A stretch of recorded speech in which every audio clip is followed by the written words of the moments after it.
దాంట్లో భాగంగానే మన రాష్ట్రంలో కూడా మీరు చూస్తే ఇవాళ మహిళలకి ఉచిత బస్సు ఇచ్చారు. అదేవిధంగా దివ్యాంగుల పిల్లలు కూడా ప్రత్యేకంగా దివ్యాంగులతో ఉంటున్న పిల్లలకి కూడా ఉచితంగా ఎక్కడైనా బస్సులో ప్రయాణం చేయడానికి అవకాశం. అదేవిధంగా భవితా సెంటర్ల ద్వారా వారికి ప్రత్యేక అవసరాలను చూసి వాటిని తీర్చిదిద్దగా ఆటిజం ఉన్న పిల్లలకి వాళ్ళకి ఇవాళ సెంటర్స్ పెట్టి ఆటిజం నుంచి దూరం చేయడం కోసం ఫిజియోథెరపిస్టులు పెట్టి ఇవ్వాల్సిన చికిత్సను అందించే ప్రయత్నం చేయడం. ఇవన్నీ కాకుండా ఈ ఆర్బీఎస్కే రాష్ట్రీయ బాల స్వాస్థ్య కార్యక్రమం అంటే పిల్లల ఆరోగ్య కార్యక్రమం తీసుకొచ్చి దాని కింద పిల్లలకి చిన్న వయసులో నుంచి 6 నెలల పిల్లల నుంచి కళాశాలలో 12వ తరగతి చదువుతున్న పిల్లల వరకు ప్రభుత్వ కళాశాలలో చదువుతున్న ప్రతి ఒక్కరికి అంగన్వాడీ 6 నెలల పిల్లల్లో అంగన్వాడీకి సెంటర్ పోయే దగ్గర నుంచి దాని తర్వాత వరకు వీళ్ళందరినీ గుర్తించి వీళ్ళందరికీ పరీక్షలు నిర్వహించి భవిష్యత్తులో 4 రకాల అంటే పుట్టినప్పుడు డెఫిషియన్సీస్ కానీ డిఫెక్ట్స్ కానీ లేదా డెవలప్మెంటల్ పెరుగుదలలో ఇబ్బందులు కానీ లేదా డిసీజెస్ కానీ ఏదన్నా రోగాల బారిన పడతాడు పరీక్షలు చేసి వాటిని గుర్తించడానికి అవకాశం ఉంది.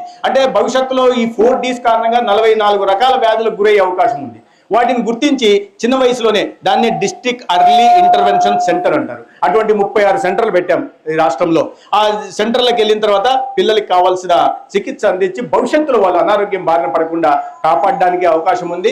అదేవిధంగా వారికి సంబంధించి కొంతమందికి గ్రహణం మొర్రి అంటారు లేదా క్లెఫ్ట్ ఫుట్ అంటారు. రకరకాల ఎదుగుదలకు సంబంధించిన ఇబ్బందులు ఏదైతే ఉంటాయో వాటిని గుర్తించి డిస్ట్రిక్ట్ ఎర్లీ ఇంటర్వెన్షన్ సెంటర్స్ లో చికిత్స అందించి వాళ్ళు నార్మల్ గా నడవడానికి పెదవులు నార్మల్ గా కావడానికి ఇలా అనేక రకాల వ్యాధులకి చికిత్స అందించడానికి అవకాశం ఉంది. సమాజం